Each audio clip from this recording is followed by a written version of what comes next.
Now, on a federal level, the General Accounting Office, and we saw this with Obamacare. No, sorry, we saw it with Obamacare, and there was controversy surrounding the Trump administration's program because in the rush to present it, it was almost sidestepped. But the Congressional Budget Office has to do a score on all legislation.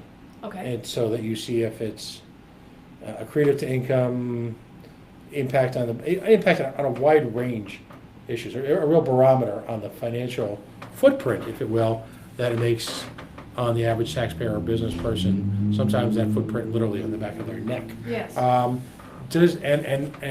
Lord knows I should know the answer to that, but there doesn't seem to be any provision for that whatsoever here in the legislative environment. Yeah, not that I've seen, not systematic offered by the General Assembly. You'll have advocates on either side of the issue come and will present testimony, but there's no systematic, here's our bill and here's what it's going to cost Right. the affected industry or the taxpayer or the ratepayer. Right, we're often relying upon expert witnesses Yes. who are often being paid for by folks advocating for a piece of legislation, Right. as opposed to an independent third party. And Right. in the not so subtle irony of that is we have, on a per capita basis, one of the most expensive legislatures in America, yet we fail to provide that basic. Right, Service. exactly. Disclosure, exactly. Exactly. Isn't that dude from Rick? Isn't that what he's supposed to be running? What's the $50,000 man? What isn't he one of the JCS? What is it? The JCLS, PDQ, RFP, whatever they're calling themselves this year. By the way, I'd love to see where as the late great Vincent A. Buddy Cianci would say, I'd love to see the great intergalactic search that went on to fill that job. But we have this incredibly expensive legislature. Yes. Apparently it's the second most expensive legislature in the country, is my understanding. Excellent. And yet they don't provide that fundamental service. No, that's a great point. This is such an expensive legislature. You would think that would be certainly a sort of minimal thing that would be provided Right. for every bill that would be filed. That's So- a very good point. So beyond the shrimp on the Barbie and the cocktail sauce, what else in the Pernod? What else do they provide? Way too many taxes, way too many mandates, way too many regulations. It all needs to be rolled back. Right. And if you look at Mr. Scambato, who was in our prior segment with his yacht club soda, Yes. those are the type of businesses we should be looking to encourage. Oh, absolutely. They are the Not- heroes.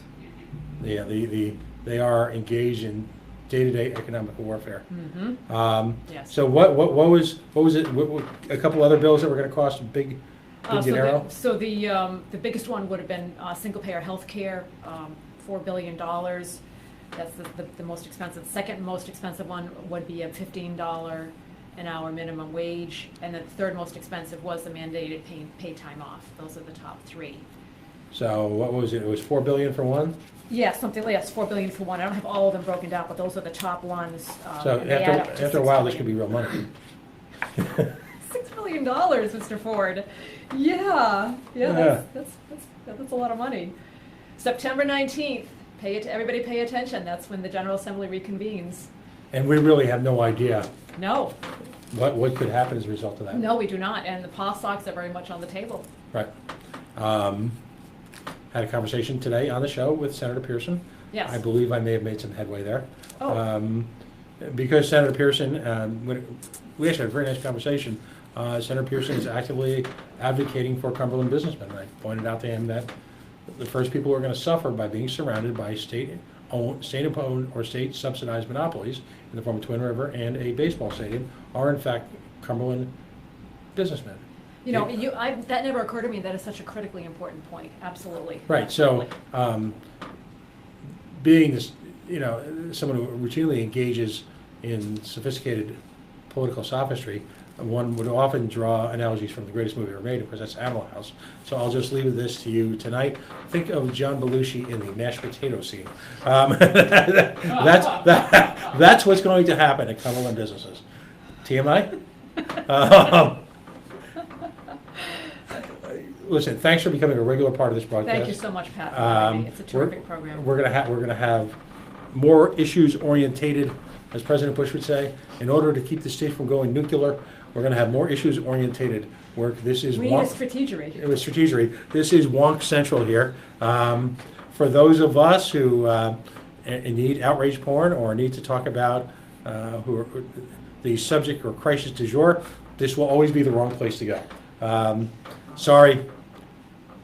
My house, my rules. I always wanted to say that. My father said that to me.